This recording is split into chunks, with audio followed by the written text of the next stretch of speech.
D'accord, je ne quitterai jamais le sud parce que je prends un bain de soleil en février. Alors, je pensais à ça, laissez-moi vous poser là, je vais vous mettre ici, d'accord? Donc, je pensais à plus le statut que tu vises est élevé. Par exemple, les hommes que je connais qui sont plus riches, qui gagnent plus de, disons, 250 000 par an, 300 000.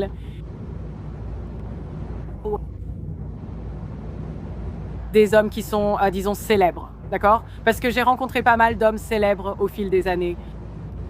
Moins ils se soucient vraiment qu'une femme cuisine ou fasse le ménage, tu vois. C'est contre-intuitif, car on pense qu'ils pourraient demander n'importe quoi, comme une fille qui cuisine et fait le ménage. Le truc, c'est que les hommes vraiment compétents, quand ils atteignent la trentaine, il y a une de deux choses qui s'est produite. Soit ils apprennent à cuisiner eux-mêmes, donc ils ont de la nourriture, ils aiment juste manger. Ils préfèrent le faire eux-mêmes car ils savent comment faire. Peut-être qu'ils mangent dehors dans leur restaurant habituel. Ça changera peut-être avec des enfants, non? Mais généralement, si tu gagnes beaucoup d'argent, cuisiner, surtout pour les hommes de haut statut, parce qu'ils sont en ville, plus... Tu sais, les services de préparation de repas sont vraiment devenus, tu sais, abordables. Beaucoup de choses que les femmes apportaient il y a 50 ans ne sont plus aussi précieuses aujourd'hui. Alors j'ai commencé à m'y intéresser davantage et j'y ai réfléchi. Et je me suis dit, la raison pour laquelle les femmes ne cuisinent pas et ne font pas le ménage, c'est parce qu'elles auditionnent pour être une reine. Donc, historiquement, je regardais à quoi ressemblait une journée dans la vie d'une reine. Et il était dit que le matin, elles se levaient et avaient des servantes qui les aidaient à s'habiller et à se préparer. Et je me disais qu'aujourd'hui, c'est un peu la même chose, parce que les femmes ont des salons de manucure, des salons de coiffure, ce sont un peu l'équivalent des servantes, non? Qui les aident à s'habiller. Il y a des services de blanchisserie. Et généralement, les reines changeaient de tenue 2 ou 3 fois par jour. Là où la femme du commerçant est là, comme les paysans portaient. Des vêtements très pratiques au quotidien. Oh, ne donne pas de coup de pied à mon téléphone, ne touche pas aux vêtements du quotidien. Alors la reine, elle prenait soit le petit déjeuner, soit le déjeuner, et il prenait 3 repas par jour. Et c'était souvent des repas assis, souvent avec des dirigeants du monde ou autres. Et elle ne cuisinait pas, elle ne faisait pas le ménage, et leur rôle était en fait d'assurer l'étiquette ou de gérer les relations. Et j'y ai réfléchi. Et je me dis, c'est un peu la même chose qu'au restaurant. Tu sais, tu t'assois au restaurant, on t'apporte la nourriture. C'est l'équivalent des domestiques. Et en plus de ça, leur rôle était aussi, tu sais, de maintenir la réputation du roi. Et encore une fois, j'y ai réfléchi. Et je me dis, les femmes ont une pression incroyable. Comme les femmes connaissent des gens et que notre valeur est la beauté, c'est fou comme elles peuvent rencontrer des hommes de haut statut. Et tu sais, c'était un peu la même chose avec les reines, mais la différence, c'est que les paysannes ne vivaient pas la vie des reines, tu vois, les femmes du peuple. L'idée que les femmes n'ont jamais travaillé me semble fausse d'un point de vue historique. Avant, nous travaillions pour nos maris, maintenant pour d'autres hommes. En faisant mes recherches, j'ai vu que les femmes paysannes travaillaient 12 heures par jour dans les champs, même si je ne suis pas historienne. Vous savez, ce n'est pas comme si elles ne faisaient rien de la journée. Elles travaillaient aussi dans la boutique familiale, ou peu importe ce que c'était. Donc, essentiellement, dans cette société, quand les femmes sont jeunes, elles vivent comme des reines. On leur fait les cheveux, on leur teint les cheveux. Ne fais pas ça, ne lèche pas, ne fais pas ça. On te teint les cheveux, non? Mets ça ici, d'accord. On va bouger par ici, chien, viens par ici, par ici. D'accord, merci. Peu importe. Bon, alors les jeunes femmes peuvent vivre la vie de reine. Les reines pouvaient voyager. Ça n'est jamais arrivé aux femmes qui gagnaient moins d'un certain montant ou qui venaient d'une famille paysanne ou de la classe moyenne. Les reines changeaient souvent de tenue, comme on le voit sur TikTok où les femmes aiment se déguiser. C'est ce que faisaient les reines. Les femmes ou les reines étaient celles qui allaient aux événements. C'était le travail des servantes de cuisiner et de faire le ménage. Donc la raison, c'est en partie parce que les femmes sont paresseuses, n'est-ce pas? Si les femmes ne cuisinent pas, ne font pas le ménage, ni n'élèvent les enfants, c'est parce qu'elles auditionnent pour devenir reines. Une femme peut apprendre à cuisiner, non? Mais il y a un retour sur investissement bien plus grand et meilleur pour elle d'aller à différents événements et de voyager dans des endroits où des hommes riches, tu sais, gagnent de l'argent.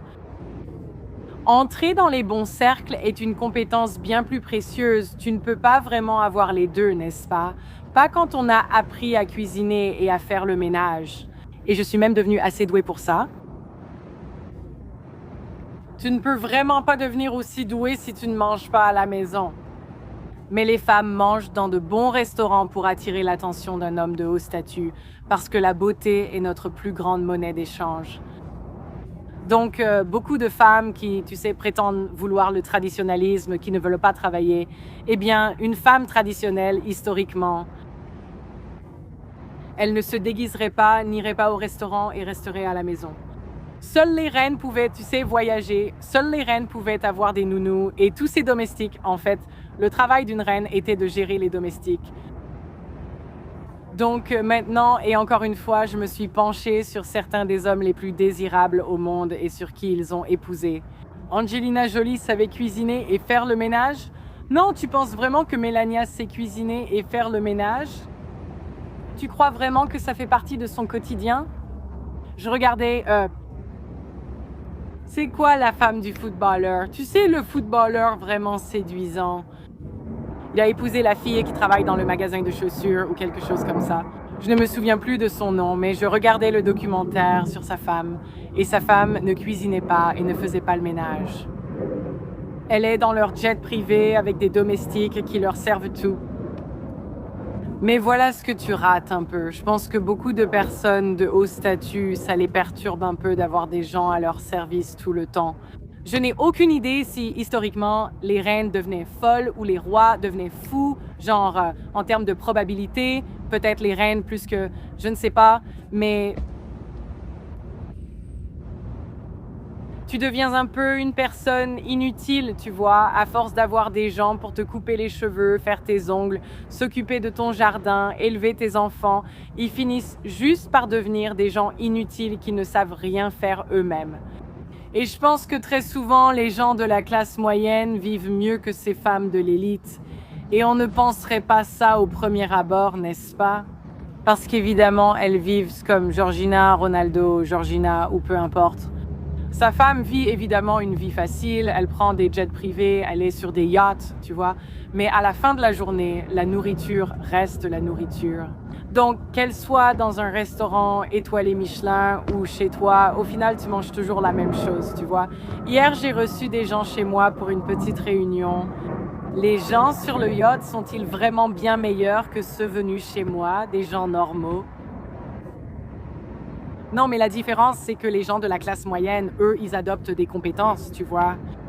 Je ne pense pas que cela s'applique entièrement aux hommes, car j'en connais qui gagnent beaucoup d'argent. Ils ne maîtrisent pas les bases comme cuisiner ou faire le ménage, et ça leur convient car, tu sais, les hommes ont tendance à... S'ils ne consacrent pas leur temps à apprendre un ensemble de compétences, c'est à un autre. Donc, ils ont d'autres compétences de toute façon. Mais je ne pense pas que les élites vivent une vie tellement meilleure que, par exemple, les gens qui ont des domestiques. Je ne pense vraiment pas qu'ils vivent mieux que les Américains ordinaires. Parce que, tu sais, pense à cette journée où tu te réveilles, tu t'habilles, tu vas à tes rendez-vous chez le coiffeur, tout ça, ton botox, peu importe. Tu déjeunes, tu dînes, tu passes la moitié de ta journée à manger sans rien faire ni apprendre. Et dans un an, comme Georgiana ou sa femme, je veux dire, elle a pris environ 10 kilos, elle a encore une belle silhouette, mais maintenant elle est en surpoids. Et qu'est-ce que tu as appris à la fin de l'année? Ça transforme juste les gens en enfants gâtés, donc je ne sais pas s'il y a des passionnés d'histoire ici. C'est juste une idée que je lance comme ça. Je ne sais pas.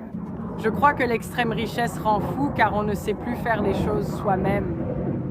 Et en tant que personne qui, adulte, a appris beaucoup de compétences de base que je ne connaissais pas plus jeune parce que je faisais beaucoup de sport, tellement...